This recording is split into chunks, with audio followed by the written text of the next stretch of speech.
নমস্কার বন্ধুরা, সহজ সরল রান্নাঘরে আপনাদের সকলকে স্বাগত জানাই।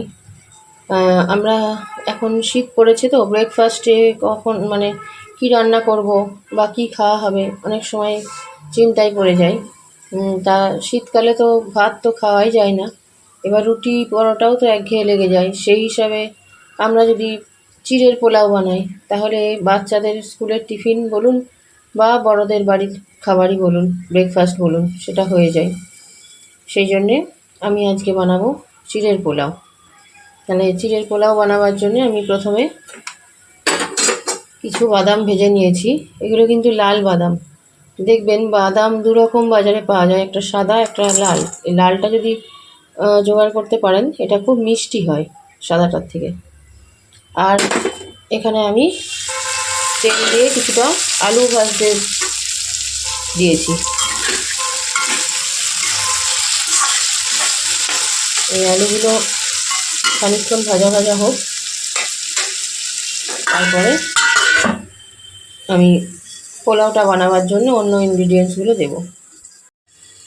আমি এখানে মিডিয়াম চিড়েটা নিয়ে নিয়েছি, এরকম একটা বড় ছাঁকনি টাইপের জিনিসে নিয়ে নিয়েছি। এতে করেই চিড়েটা ধুয়ে নেব, তাহলে চিড়েটা গলবে না। নাহলে এমনি বাটিতে করে ধুতে গেলে চিড়েটা গলে যাবে। আর যদি আপনারা শক্ত চিড়েটা নেন তাহলে তো আরও ভালো হয়। ওটা ধুয়ে একটুখানি রেখে দিতে হবে, তাহলেই নরম হয়ে যাবে। চিড়েটা ধুয়ে নেবো। আর এদিকে দেখি আলুটা ভাজা হয়ে এসছে।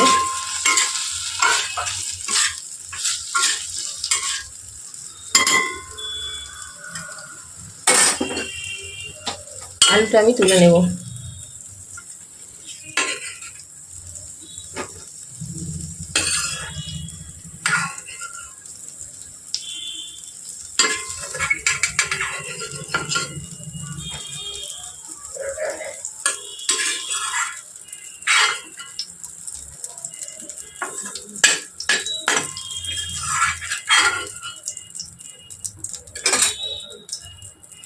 এবার চিড়েটা আগে ধুয়ে নিই।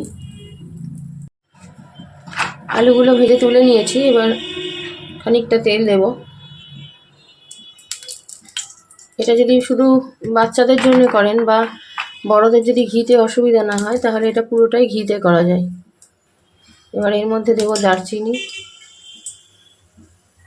দেবো একটু ছোটো এলাচ,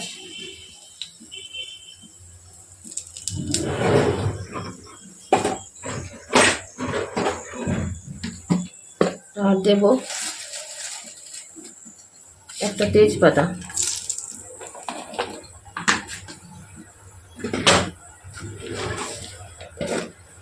এবার এর মধ্যে দেব কাজু কিশমিশ।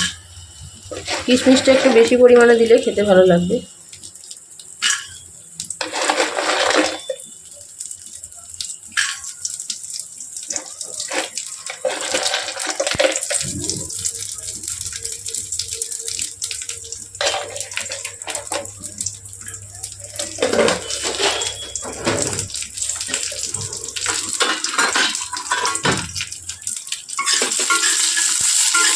এবার এগুলো একটু ভাজা ভাজা করে নেব।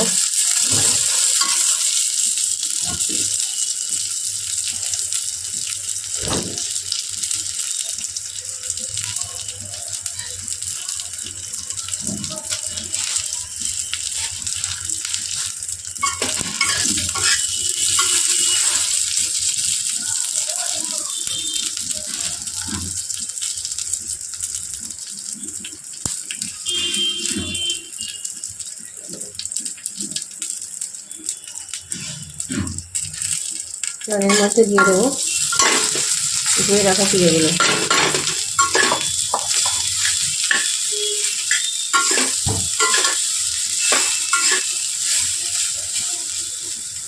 এবার দেবো স্বাদ অনুযায়ী অল্প একটু লবণ।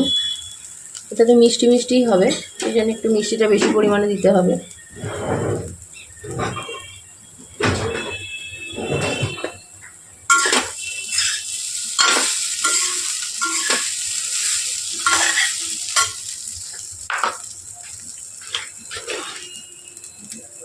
এতে আরও সবজিও ইউজ করা যায়, গাজর বা বিনস থাকলেও ইউজ করা যায়।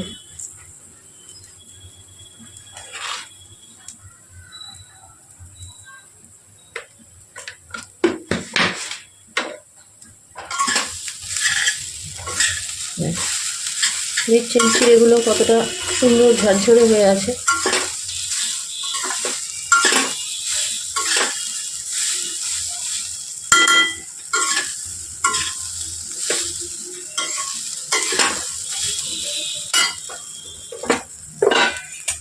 আর যেহেতু এলাচ আর দারচিনিটা দেওয়া হয়েছে, একটা সুন্দর সেন্ট হয়েছে।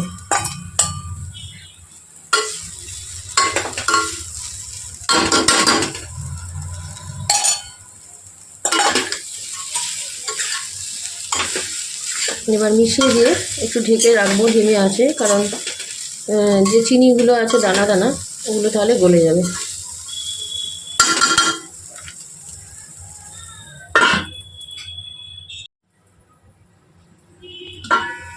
এই আমাদের হয়ে গেছে। লাস্টে একটু ঘি আর কারি পাতা ছড়িয়ে আমি নামিয়ে নিয়েছি, আর এই যে টিফিন বক্সেও দিয়ে দিয়েছি। হয়ে গেল আমাদের আজকে চিড়ের পোলাও রেডি। এইভাবে বাচ্চাদের টিফিনে দিলে তারাও খুব তৃপ্তি করে খেয়ে আসবে। তাহলে আজকের মতো আসি, আবার ফিরে আসবো নতুন একটা রেসিপি নিয়ে।